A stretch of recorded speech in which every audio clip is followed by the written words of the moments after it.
안녕하십니까, 이진우입니다. 요즘 아파트를 사려는 수요가 경매 시장으로도 옮겨가면서 경매 열풍이라고 하죠. 경매 시장에도 매물이 부족하기는 마찬가지라서 낙찰 가율이 요즘 100%를 웃돌고 있는데요. 일반적으로는 경매 시장은 시세보다 좀 싸게 내 집 마련을 할 수 있는 곳이라는 게 상식이었는데, 시세보다 더 비싸게 혹은 감정가보다 더 비싸게 물건을 낙찰받는 게 상식적으로는 얼핏 더 잘 이해되지 않는 면도 있어서요. 요즘은 최근 경매 시장의 분위기 동향과 이렇게 비싸게 낙찰을 받는 게 괜찮은 건지, 이런 경매와 관련한 궁금증들에 대해서 좀 질문을 던져보겠습니다.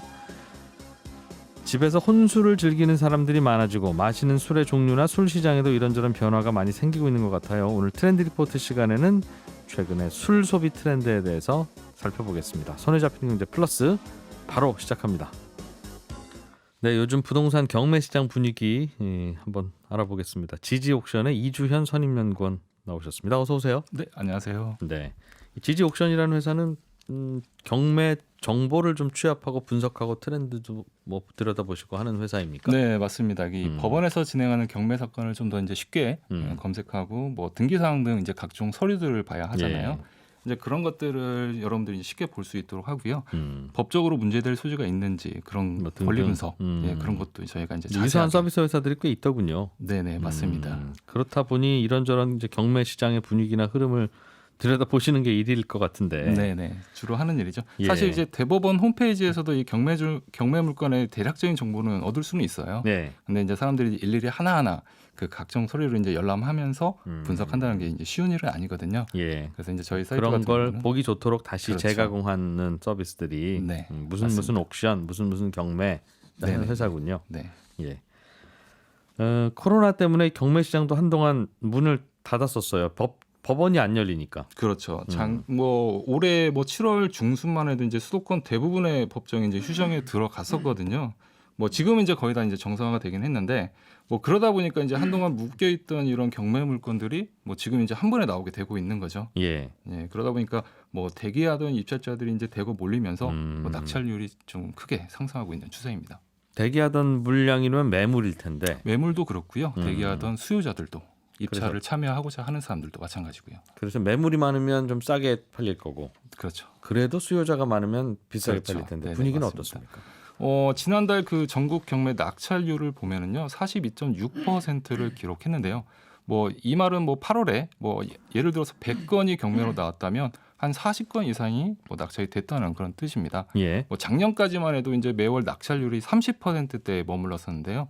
뭐 40%를 넘겼다는 말은 뭐 매매를 보면 이제 거래량이 예전에 비해서 10%포인트 정도 증가했다라고 볼 수가 있겠습니다. 어찌됐건 수요자들이 잘 찾아가고 있다, 매물을. 그렇죠. 주인을 잘 그렇겠다. 찾고 있다는 뜻이고. 네네, 맞습니다. 그 말은 조금 좀 뒤집어 말하면 수요자들이 적극적으로 물건을 사가고 있다는 뜻이겠네요, 경매 시장에서. 네. 뭐 그 중에서도 이제 전국 아파트 낙찰률을 좀 눈여겨 볼 수가 있는데요. 예. 뭐 이번 달 8월 달이죠. 8월 달에는 57%로 이제 최고치를 경신을 했습니다. 예. 이는 이제 지지옥션에서 집계를 시작한 2001년 이후 뭐 최대 역대 최고치인데요.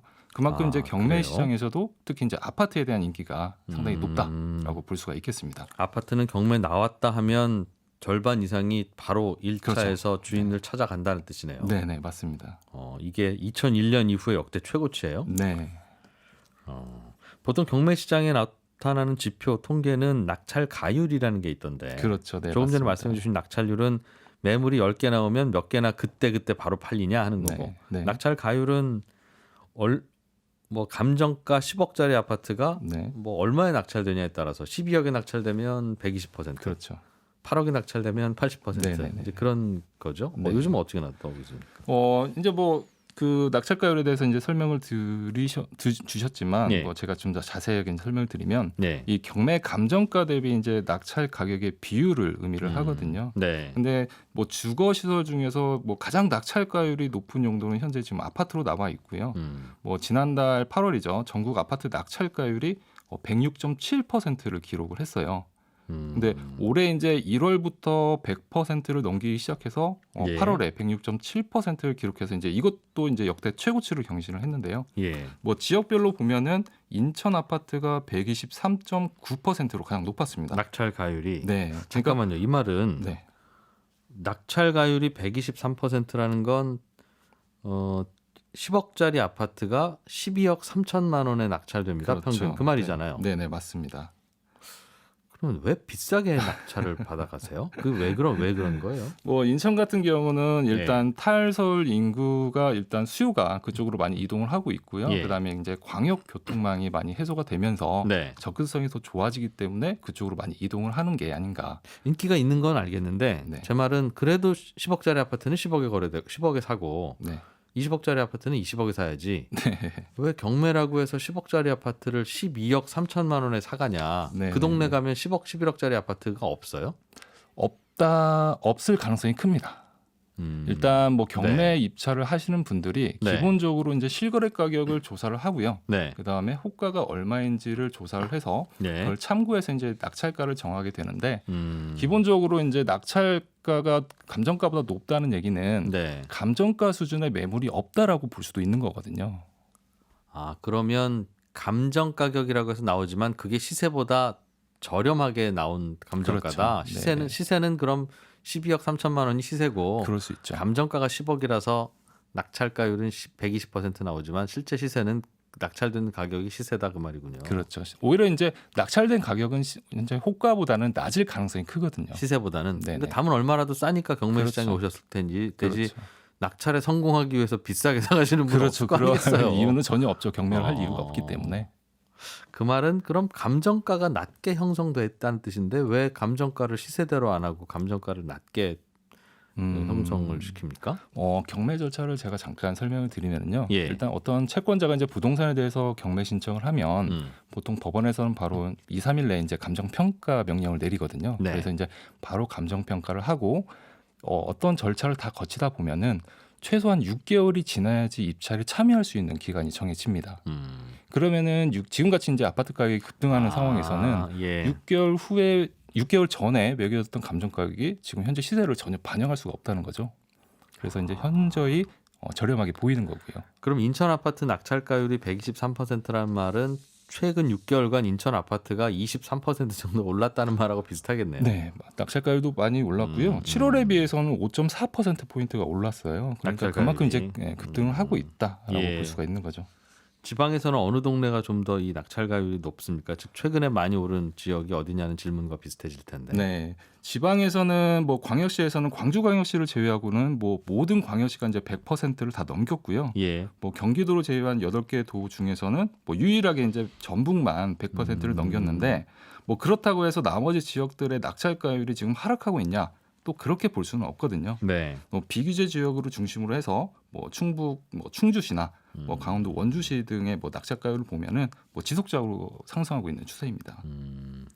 그러니까 무슨 광역시라고 불리는 지방의 대도시들이 요즘 집값이 꽤 괜찮다, 오른다는 뜻이네요. 사는 그렇죠. 분들 입장에서 보면 괜찮다. 네네네, 그렇게 볼 수가 있겠습니다. 네. 가끔씩 그래서 신문에도 뭐 감정가 얼마짜리가 뭐 감정가의 몇 배에 낙찰됐다 이런 네. 얘기도 나오던데요. 네네네. 그런 사연들은 왜 생기는 겁니까?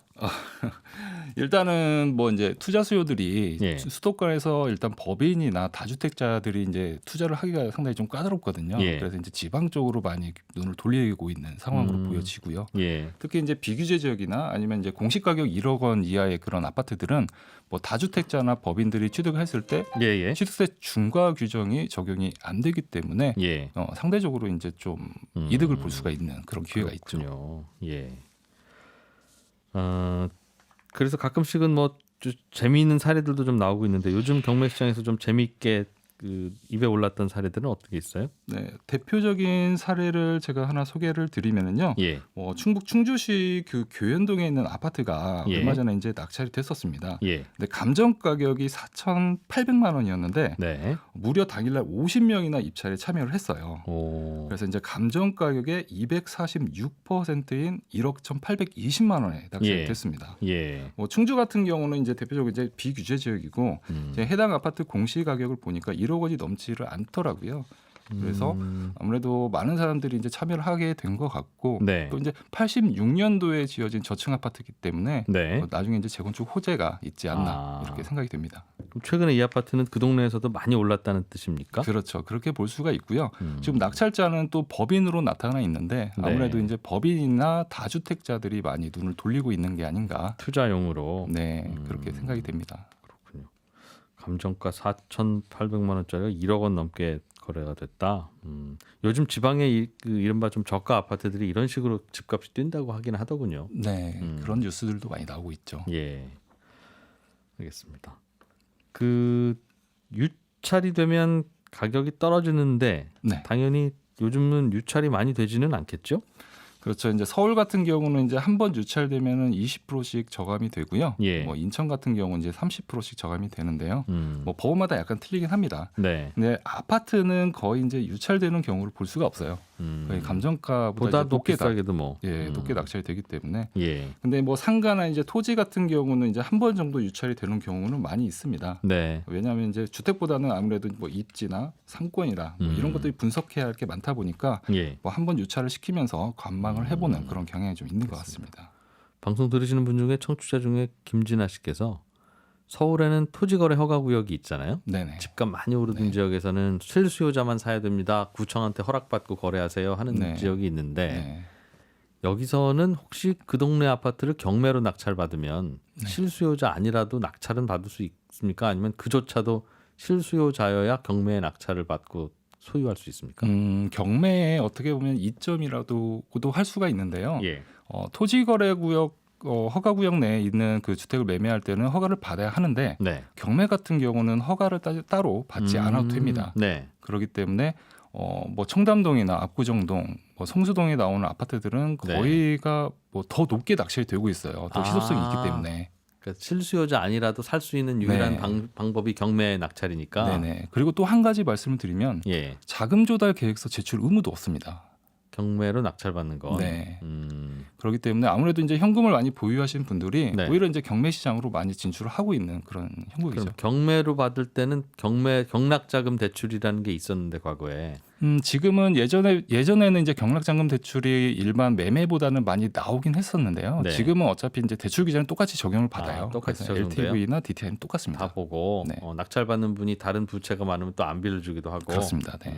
그거는 특별하게 혜택은 없고. 네네네.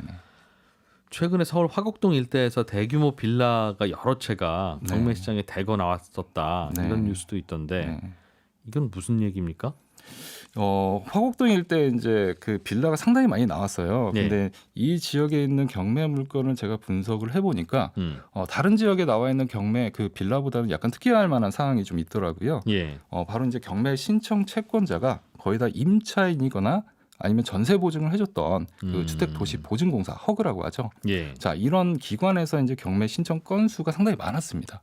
근데 이렇게 임차인이나 허그에서 신청 건수가 많았다는 것은 아무래도 이 지역에 지금 전세 매물이 회전이 잘 안 되고 있다라고도 볼 수가 있겠는데요. 계약 끝났는데 집주인이 전세금 안 그렇죠. 들어준다. 네네, 그러니까 맞습니다. 경매로 넣는 거예요. 네. 근데 중요한 거는 네. 이 빌라 그 경매 감정 가격하고 기존에 있는 임차인의 보증금의 차이가 예. 거의 안 난다는 거예요. 그러니까 감정가와 그 보증금 입찰. 예를 들면 1억짜리 빌라인데 전세금이 뭐 9,900만 그렇죠. 원 이렇다라는 네네, 거예요. 맞습니다. 소위 깡통주택이라고도 하는 거죠. 전세금이 너무 높은. 네네네. 그래서 이 지역의 뭐 전세가가 네. 비정상적으로 너무 높았던 거 아니냐라는 생각을 들게 합니다. 그러니까 다음 세입자가 그 전세금에 들어와야 그 돈 받아서 또 앞 그렇죠. 세입자를 돌려줄 텐데 네네. 그 가격에 들어오는 세입자는 없을 만큼 전세금이 높았다. 그렇죠. 그렇게 봐야 하는 거죠. 요즘 그래서 그럴 때 전세금 잘 돌려받을 수 있는 방법이 주택도시보증공사 같은 곳에서 전세금 보험, 뭐 네, 맞습니다. 반환 보증 이런 거 받는 건데. 네, 맞습니다. 그래서 이제 주택도시보증공사에 이제 경매 신청을 하게 되는 거죠. 네. 기존 세입자들한테 보증금을 돌려주고 그 나머지 이제 대위 변제를 해준 거죠. 예. 그리고 나서 이제 그 임대인한테 청구를 하게 되는 건데 이렇게 하면은 그 손실이 메워질지는 사실 모르겠어요. 낙찰가율이 아무래도 떨어지다 보면 그렇겠죠. 경매를 팔려도 그 전세금보다 낮게 팔리면 그렇죠. 손실을 볼 수밖에 없는 구조기 때문에. 주택도시보증공사에서 손실을 봐야 되는 건데. 네. 그래서 원래 전세가 위험한 전세는 이런 보증도 잘 안 해주잖아요. 요즘 갈수록 좀 더 그 강화되고 있다라고 제가 예. 알고 있거든요. 예전에는 대충 해줬나 봐요. 네. 그거는 제가 함부로 말씀드릴 부분은 아닌 것 같습니다. 가끔 공기업들이 이렇게 보증을 하면 네.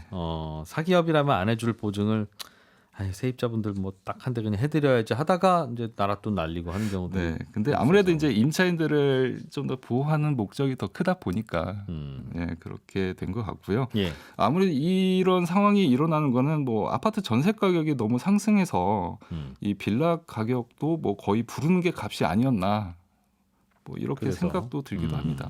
그러니까 보증을 해주니까 세입자는 별 위험 부담 없이 들어갔을 그렇죠. 거고. 네네. 보증을 해주니까 1억짜리 빌라에 전세금이 9,900입니다 하더라도 세입자가 마음 놓고 들어가는 거고. 그렇죠. 그런 분이 있으니까 9,900의 전세가가 형성되는 거잖아요. 보증도 안 해줬으면 아예 전 그 가격에 못 들어갑니다. 다들 그러면 네. 전세금도 좀 떨어졌을 텐데. 근데 지금 경매로 나온다라는 거 봐서는 이제 어느 정도 수요자들도 이제 파악을 하고 있다는 거죠. 그렇게 입찰 가격이 떨어지고 그런다는 것은 예. 전세 수요가 안 돈다는 것은요. 알겠습니다. 빌라나 아파트가 아닌 이제 주택들을 낙찰받을 때는 주의할 게 좀 있습니까? 아파트가 아닌 뭐 빌라를 예로 들면은요. 예.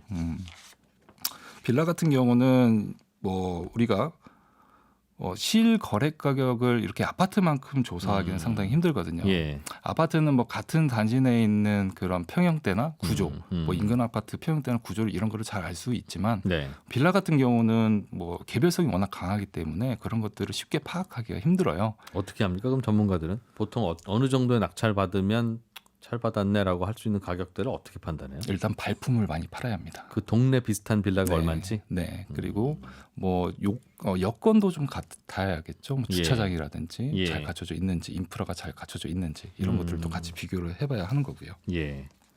경매 시장에는 땅이 나오는 경우도 있는데 네네네. 특히 이제 농지, 네.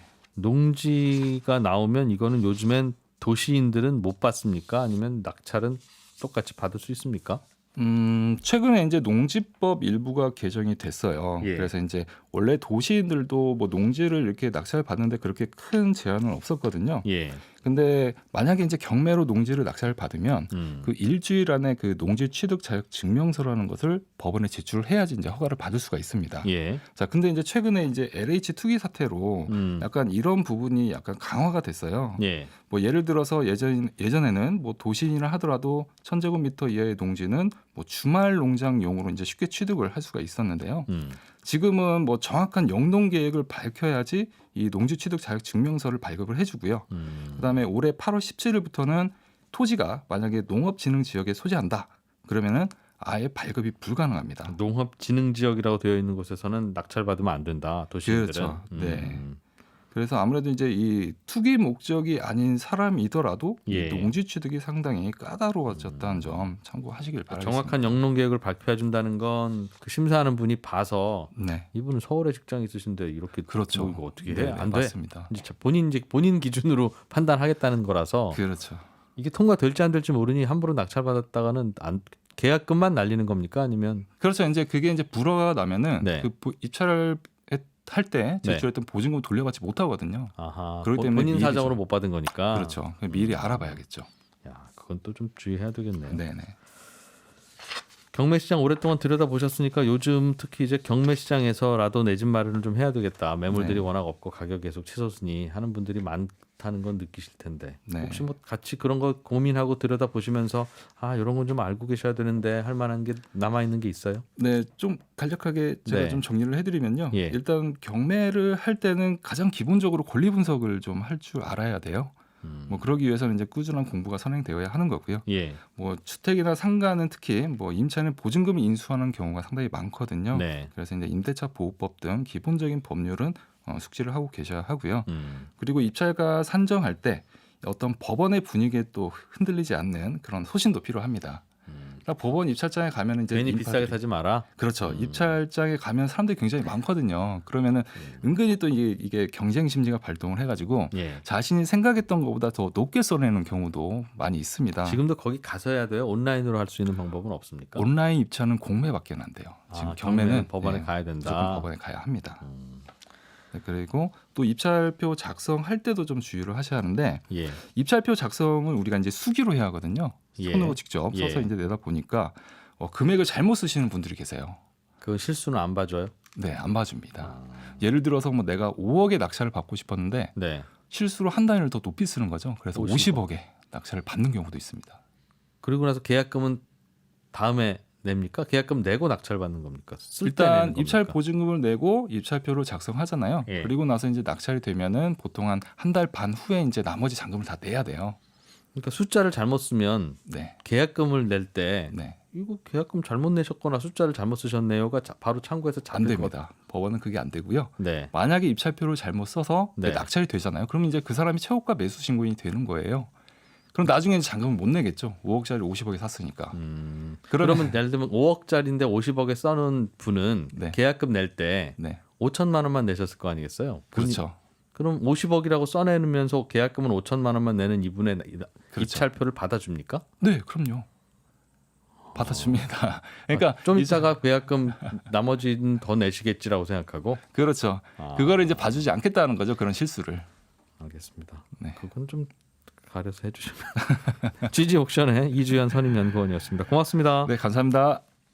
예, 다음 주에 추석도 있어서 술 구입하실 일도 많을 것 같기는 하고 또 요즘에는 즐겨 마시는 술의 종류도 개인별로 달라서 술 시장에 다양한 재미있는 트렌드도 있을 것 같고 해서 술 전문가 한 분을 모셨습니다. 세종사이버대 바리스타 앤 소믈리에 학과 명욱 교수님 어서 오십시오. 안녕하세요, 명우입니다. 예, 요즘 술 시장 트렌드 좀 어때요? 하고 저희가 어제 교수님한테 전화 드렸더니 네, 술값도 오른다고. 그러니까 예. 술값 오르는 게 뭐 어디 저 삼겹살집에서 소주 값이 뭐 3,000원 하다가 4,000 이게 아니라 네.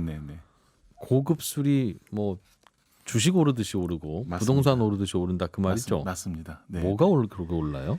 대표적으로 이제 우리 이웃 나라인 이제 중국의 전통주인 마오타이라는 술을 좀 들 수 있어요. 이 도수가 높은 고량주입니다. 증류주인데 예.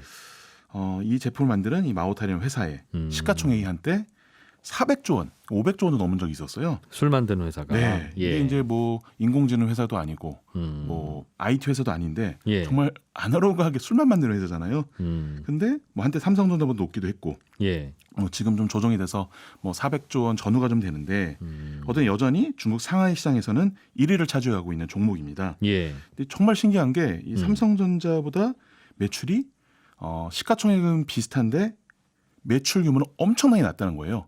겨우 8%밖에 안 돼요. 매출 삼성전자 매출의 8%밖에 매출이 안 된다. 그러니까 삼성전자가 220조 원 정도 한다면 매출이. 이곳은 17조 원밖에 안 합니다. 근데 매출 규모는 8%밖에 안 되는데 예. 한때 시가총액을 삼성전자를 뛰어넘기도 했다는 거죠. 야, 뭐 술 만드는 회사가 그거 뭐라고 이렇게 비싸냐라고 묻고 싶은데 네.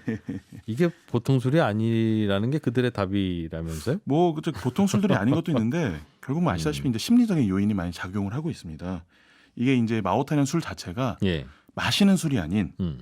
자산 시장으로 시프트하고 있는 상황이에요. 그게 무슨 말이에요? 그러니까 내가 가지고 있으면 음. 이걸 언제든 현금화 시킬 수 있다. 그 마시려고 사는 술이 아니라 네, 재테크 차원에서 술을 맞습니다. 사서 보관한다고요? 맞습니다. 이게 매년 명품처럼 가격이 5% 10% 오르고 있어요. 그러다 보니까 예, 이 예. 중국에서 어느 한 백화점에서는 이 술 재고를 가지고 있었는데 경영이 네. 좀 악화되다 보니까 예. 이 술을 담보로 맡기고 오. 무려 2억 3천만 위안, 우리 돈 한 400억 원 정도를 조달했던. 아, 술 가게가 급전 필요하면 네, 술을 담보로 돈을 빌릴 때 마오타이 주는 담보 잡아준다. 잘 잡아주죠. 현금, 그러니까 시가에서 한 10% 정도 뺀 90% 정도로 잡았다고 하더라고요. 거의 뭐 부동산 이상으로 잡아주는 그런 상황이 온 거죠. 아니 일단은 왜 굳이 마오타이주를 사람들이 그렇게 생각하느냐? 네. 즉 하고 많은 금속 중에 왜 금만 그렇게 그 네. 안전한 금속이라고 생각해? 네, 라는 네. 질문과 비슷하고 네, 맞습니다. 그렇게 해서 오르면 마오타이는 좀 더 제품을 만들거나 아무튼 물량이 더 나올 수 있을 텐데 근데 물량이 더 나오기 쉽지 않은 게 예. 기본적으로 만들려면 5년 이상이 걸립니다. 한 병 만들려면 네, 한 병 만들려면. 그러다 보니까 당장 내가 지금 사지 않으면 또 5년을 기다려야 된다는 생각이 있는 거예요. 그래도 매일 만들어져서 나올 거 아니겠어요? 네, 그런데 신기한 게 뭐냐면 예. 이 회사가 매출이 많이 높아지는 것보다 재고 자산이 더 많아야지만 주가의 호재로 작용합니다. 그러니까 재고가 쌓아놓고 안 판 술이 많아야. 네. 원래 식품 회사들은 재고 예. 회사나 이런 것들이 있으면 굉장히 마이너스로 작용되지 않습니까? 네. 손실을 충당을 해야 되나 뭐 이런 얘기 나오는데 이곳 같은 경우에는 숙성을 하다 보니까 예. 숙성하면 할수록 가격이 기하급수적으로 높아집니다.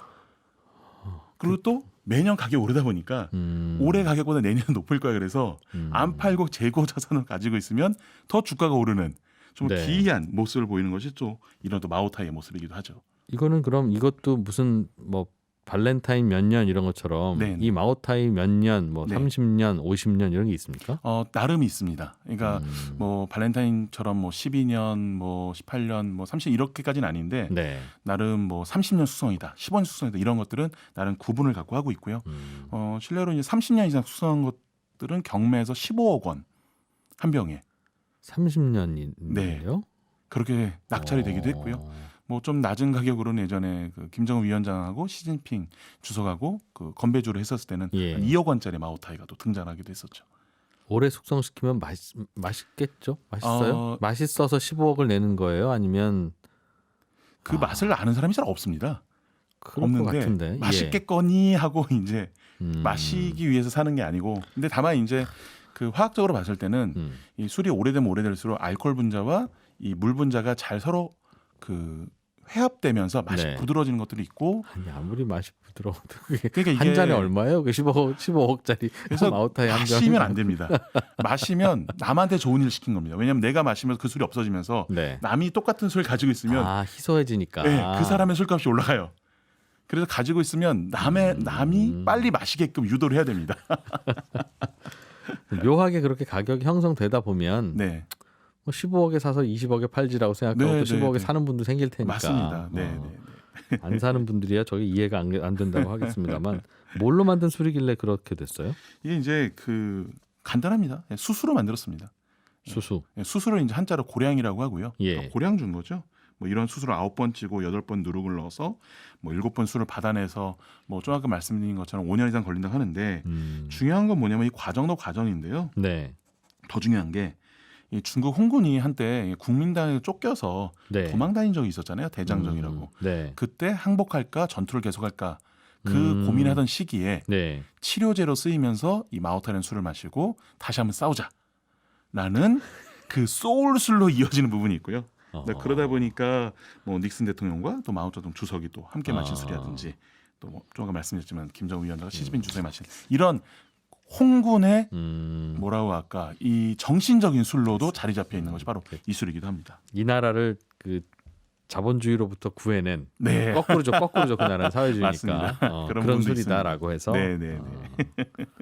원래 처음부터 그럼 아예 이건 명품 술이야 해서 비싸게 팔렸던 거야? 아니면 평범한 술이었다가 어느 순간 유행 타서 이렇게? 뭐 한 8, 90년, 100년 전에는 뭐 당연히 평범한 술이었고요. 예. 제가 봤을 때는 물론 이제 당연 그 요 20년 사이에 주가가 한 300배 정도 올랐어요. 네. 올랐는데 원래는 그렇게까지 높진 않았는데 높게 책정을 좀 하면서 어떤 전략을 펼쳤냐면 이제 명품 에르메스와 비슷한 전략을 펼쳤습니다. 네. 에르메스가 97년도에 우리나라 최초에 진출을 하면서 이 1,000만 원짜리 가방을 못 파니까 어떻게 했냐면은 이 스카프 20만 원, 30만 원짜리 예. 도금한 펜던트 이런 거 팔면서 그런 걸 사는 사람들한테 언젠가 에르메스 백을 살 수 있다는 꿈을 심어줬거든요. 네. 그러다 보니까 이 사람들이 언제 이걸 사느냐? 자기가 자기 딸내미가 시집갈 때라든지 아니면 자기 결혼할 때 혼수 물품으로 요즘 많이 사더라고요. 에르메스를. 예, 그런 것처럼 이 마오타이 같은 경우도 예. 10분의 1 가격에 뭐 브랜드가 좀 다릅니다. 세컨드 브랜드, 뭐 마오타이 영빈주, 마오타이 왕자주 이런 걸 내놓으면서 네. 예. 언젠가 이 고가를 살 수 있다는 50만 원 정도 하거든요. 예. 이걸 살 수 있다는 꿈을 주고 여기까지 이어지게 한 거죠. 그러다 보니까 이게 현금화가 되면서 자산성으로 이동하면서 이제 대출을 받을 수 있는 구조까지 가게 된 겁니다. 이 술 말고 다른 술도 이런 자산이 되고 가격도 제가 보기에는 터무니없는. 네, 그 회사에서 보기에는 네. 이게 왜 그렇죠. 터무니없냐고 터무니없죠. 반발할. 터무니없죠. 저도 터무니없습니다. 아니요 뭐 그건 보는 사람에 따라 다를 수 있을 것 같으니까. 다른 술도 그런 게 있습니까? 예, 이게 영국의 컨설팅 업체 나이 프랭크가 조사한 바에 따르면 최근 10년간 이제 사치품의 가격 중 가장 많이 오른 것이 예. 이제 그 밑에 순부터 말씀드리면 시계, 뭐 롤렉스 같은 이런 시계들 네. 있잖아요. 예. 그리고 우표, 소장용, 그리고 위스키가 540%는 올랐습니다. 초고가 위스키들. 그 위스키가 10,000원 주고 산 게 5만 원 됐다는 얘기죠. 그렇다기보다는요. 예. 1,000만 원 주고 산 게 5천만 원 됐다고 표현하시는 게 좋을 것 같습니다. 무슨 위스키인데? 고가의 위스키. 위스키는 맥켈란, 스카치 위스키. 네. 예, 그런 경우는 많이 만들지도 않고요. 또 이것이 그 고급 위스키들은 네. 만드는데 한 길면 한 30년 이상 걸리잖아요.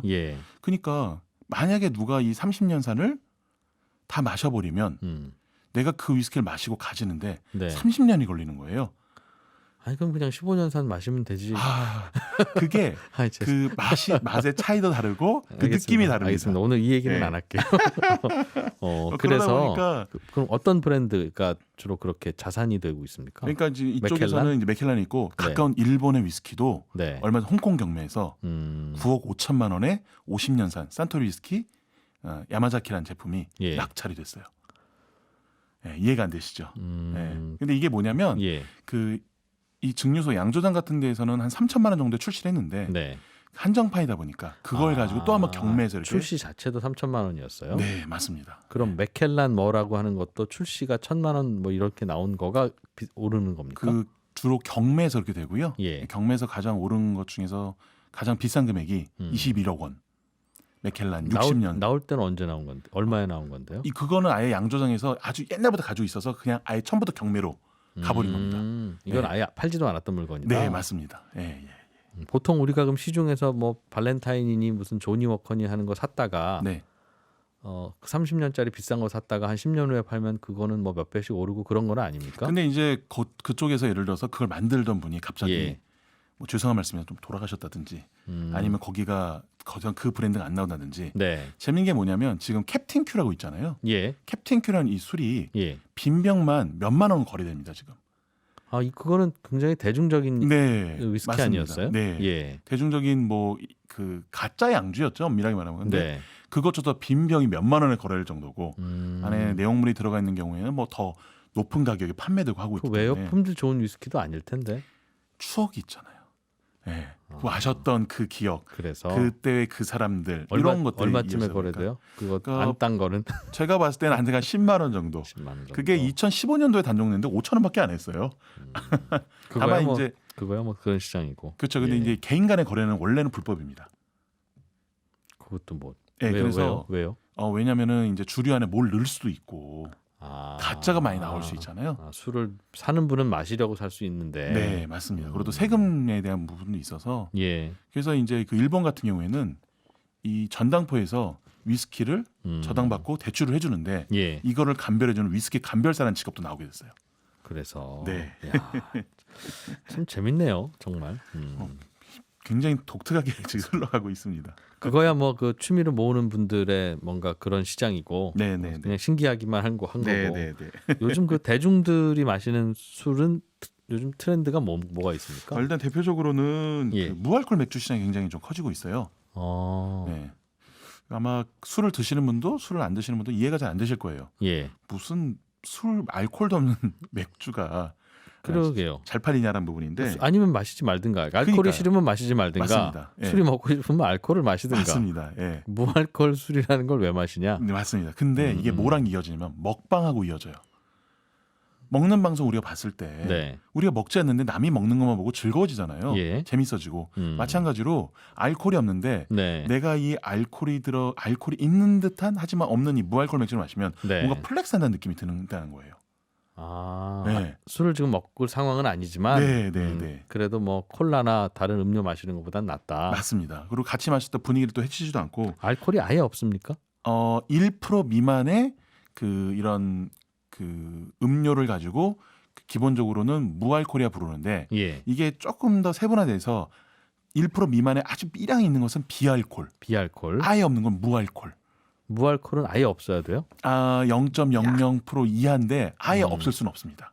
왜냐하면 우리가 먹는 김치나 동치미 이런 데도 알코올이 소량이 들어가긴 하니까. 자연 상태에서 발생하는 것이기 때문에 매우 적으면 그냥 무알콜이라고 한다. 맞습니다. 예. 또 여기다가 또 요즘에 건강식품 자체가 굉장히 많이 유행을 해서 네. 신기하게 흑염소 가격도 오르고 있더라고요. 흑염소 고기요? 예, 그러니까 흑염소로 진액 만들어서 뭐 보약으로 먹고 뭐 요즘에 요리도 많이 나와서 수육 뭐 전골 나오다 보니까 여기에 술은 약간은 건강을 해치는 분위기가 있다 보니까 그래서 무알콜 맥주가 더 뜨게 되는 거고 또 이게 알코올이 없다 보니까 온라인 판매가 됩니다. 흑염소 가격 오르는 건 제가 다른 이유를 아는데 나중에 따로 말씀드릴게요. 네, 알겠습니다. 혹시 알코올이 안 들어있는 술은 술이 아닌 걸로 분류돼서 혹시 주세를 안 내거나 하지는 않습니까? 주세 안 내서 쌉니다. 아 그래요? 네, 싼데 무알콜 맥주는 그럼 주세가 안 붙어요? 냅니다. 안 냅니다. 그래서 안 냅니다. 그리고 예. 다만 이제 청소년들은 마시지 못해요. 왜냐하면 마시는 것만으로도 이게 마시는 순간 그 다음 그 주류 음주를 유발할 수 있기 때문에 일단 청소년 판매는 안 되고요. 근데 주세는 안 내고. 주세는 안 내고. 술은 그러니까 아니고. 가격도 싸고 칼로리가 알코올이 빠지면 칼로리가 적어서 다이어트 식품으로도 좋고. 아, 네, 그런 부분들이 있어요. 청소년만 못 사고. 네. 알겠습니다. 와인도 많이 팔려요 요즘? 네, 와인도 정말 많이 팔리는데 이제 와인이 많이 팔리는 대표적인 이유가 여러 가지가 있는데 예. 우리가 이제 집밥을 생각했을 때 네. 가장 밖에 나가는 외식하는 대신 집에서 뭐 먹을까 고민할 때 소고기가 많이 떠오르잖아요. 이 소고기와 같은 존재가 실은 와인이에요. 좋은 거 먹고 예. 부티 가게 먹고 우리가 조금 그 과음하지 않고 이런 그러니까 부모님하고 마시든지 뭐 자녀분으로 마실 때 우리가 소맥 마시긴 그렇잖아요. 뭐 소주 몇 잔 타냐 휘어줄까 흔들어줄까 이렇게 하게 되니까. 네네. 그래서 이제 외식을 대체하는 술로 와인이 떴기 때문에 네. 굉장히 와인이 많이 팔리게 된 것이죠. 외식 못하는 대신 집에서 사 먹기가 괜찮은. 맞습니다. 외식의 분위기를 외식 느낄 수 분위기 있는. 나는. 맞습니다. 네, 네, 네. 그래서 네. 전통주들은 별 이슈 없습니까? 아 요즘에 전통주의 가장 큰 이슈는 네. 창업입니다. 어. 창업하기가 되게 편해졌어요. 첫 번째는 소자본 창업이 가능합니다. 양조장 같은 것들. 규제가 좀 달라진 게 있어요? 네. 그 시설 규모가 좀 낮아졌고요. 예. 그리고 또 하나는 그 홈술이 유행하다 보니까 전통주 바틀샵들이 이렇게 많이 생겼어요. 여기저기 팔만한 곳이 생겼다 그럼 네. 만드는 파는 입장에서는. 맞습니다. 이 안에 들어가는 대부분 전통 소믈리에들이 들어가게 되고요. 예. 이러다 보니까 젊은 층들이 작게 많이 만들다 보니까 전통주가 뭐에 성공했냐? 다양화에 성공한 거예요. 시장이 막 생기고 있군요. 그렇죠. 그러면서 종류가 다양하고 디자인이 다양해지고 근데 인터넷에도 팔 수 있잖아요. 아, 전통주는. 네, 전통주는. 아, 그러다 보니까 인터넷으로 구매하고 비대면 구매가 가능하다 보니까 뭔가 사업거리가 되겠군요. 맞습니다. 코로나 시대에 엄청나게 뜬 것이 또 전통주기도 하죠. 세종사이버대 명욱 교수였습니다. 고맙습니다. 감사합니다. 네, 점심 맛있게 드시고 저는 내일 아침 8시 30분에 또 인사드리겠습니다. 지금까지 이진우였습니다. 고맙습니다.